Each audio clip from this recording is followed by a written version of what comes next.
మన ప్రభువు అయిన యేసుక్రీస్తు నామమున మీ అందరికి వందనాలు. సియోనులో నుండి వాక్కు, వర్డ్ ఫ్రమ్ జయోన్. దేవుడు మనతో కూడా మాట్లాడి తన వాక్కు ద్వారా దర్శించడానికి ఇష్టపడుతున్న సమయం. నేటి దిన వాగ్దానాన్ని చదువుదాం. యెషయా గ్రంథము 40వ అధ్యాయము 31వ వచనం. యెహోవా కొరకు ఎదురు చూచువారు నూతన బలము పొందుదురు. వారు పక్షిరాజుల వలె రెక్కలు చాపి పైకి ఎగురుదురు. అలయక పరిగెత్తుదురు, సొమ్మసిల్లక నడిచిపోదురు. ఈ అధ్యాయం అంతా మనం చదివినట్లయితే అధ్యాయంలో ప్రాముఖ్యంగా కొన్ని విషయాలు చెప్పబడ్డాయి. ఒకటి ఏంటంటే దేవుడు ఎంత ఉన్నతుడో చెప్పబడింది. ఆయన ఎంత గొప్పవాడో. ఆయన ఆకాశాన్నంట ఒక చాప, ఒక తెరను మనం ఇలా పరుస్తాం కదా, చాపని ఇట్లా వేస్తాం కదా, అలాగా పరిచాడంట. అంతేకాదు ఆకాశ వైశాల్యాన్నంతా ఒక గుడారం లాగా చేశాడంట. అంత గొప్ప దేవుడే.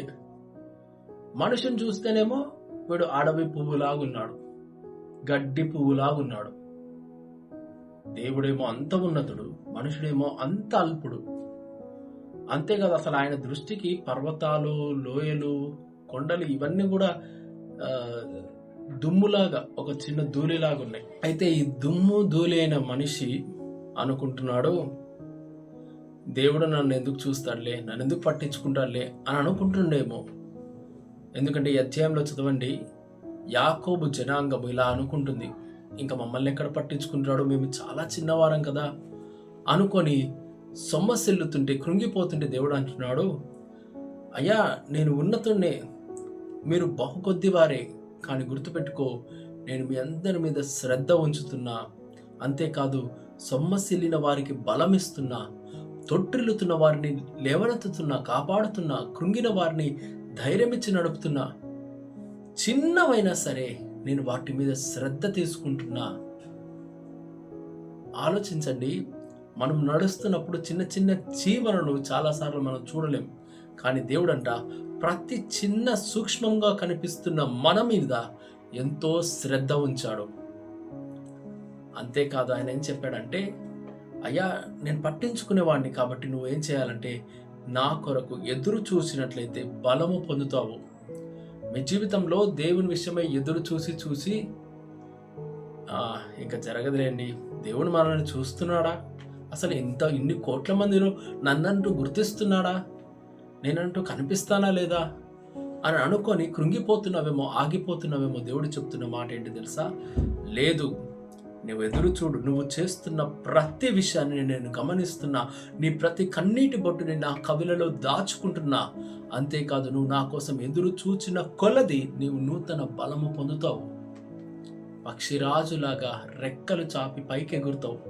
ఈ పై వచనంలో చెప్పబడింది, యవనస్తులు తొట్టిల్లుతారు, బాలురేమో సొమ్మసిల్లుతారు, కానీ యెహోవా కొరకు ఎదురు చూచు వారు మాత్రం సొమ్మసిల్లరు, అలయక పరిగెత్తుతారు, వారు నూతన బలము పొందుతారు. మీ జీవితంలో దేవుని కోసం ఎదురు చూస్తున్నారా? దేవుడు వాగ్దానం ఇచ్చాడు కానీ జరగలేదు. మీ చుట్టూ ఉన్న వాళ్ళు అంటున్నారు, ఎందుకు ఆ దేవుడిని నమ్ముకున్నావు, ఎందుకు ఆ దేవుడిని ఇంకా వెంబడిస్తున్నావు, ఆయన తిట్టేసి రాదా, ఆయన నిన్ను పట్టించుకుంటున్నాడా? లేదు, ఆయన నువ్వు మాత్రం న్యాయంగా పోతున్నావు, ఆయన నువ్వు మాత్రం భక్తి చేస్తున్నావు, ప్రార్థన చేస్తున్నావు, చర్చికి వెళ్తున్నావు, ఆపేసేయి అంటున్నారేమో. దేవుడు అంటున్నాడు, లేదు, యెహోవా కొరకు ఎదురు చూచువారు నూతన బలము పొందుతున్నారు. మనము ఆత్మలో నూతన బలము పొందుతున్నాము. ఆ సమయం వచ్చినట్లుగా దేవుడు దాని కొరకే మనల్ని సిద్ధపరుస్తున్నాడు. ఆ రోజున ప్రతి ఒక్కరూ మన బలమును చూస్తారు. మీకు ఇంకో విషయం చెప్పమంటారా? మానవ బలము సరిపోవు కొన్ని విషయాలను మన జీవితంలో చూడడానికి, ఈ లోకంలో కార్యములను జరిగించడానికి. అయితే మనకు బలం అవసరము. అందుకని దేవుడు వెయిటింగ్ పీరియడ్ని మన కోసము నిర్ణయించాడు. నేను గతంలో కూడా చెప్పాను, ఒక పాస్టర్ గారు దాదాపు 3 సంవత్సరాలు ఒక కష్టం వచ్చింది, ఒక పెద్ద సమస్య వచ్చింది.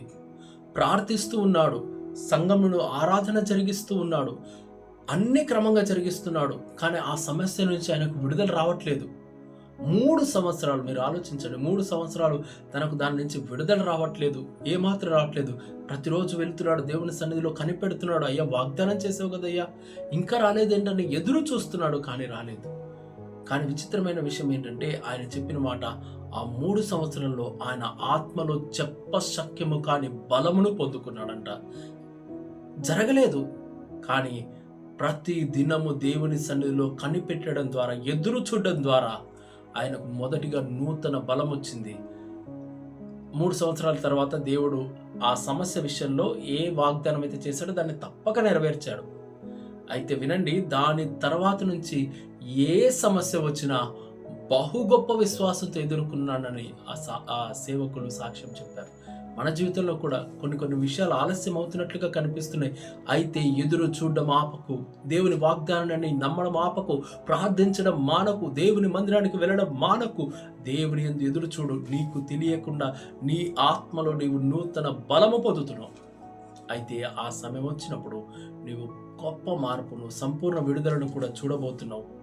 అంతేకాదు, ఈ వెయిటింగ్ పీరియడ్ వలన నువ్వు పొందుకున్న ఈ బలము వలన తదుపరి రాబోతున్న ప్రతి సమస్య విషయంలో అలయక పరిగెత్తుతావు, సొమ్మసిల్లక ముందుకు కొనసాగుతావు.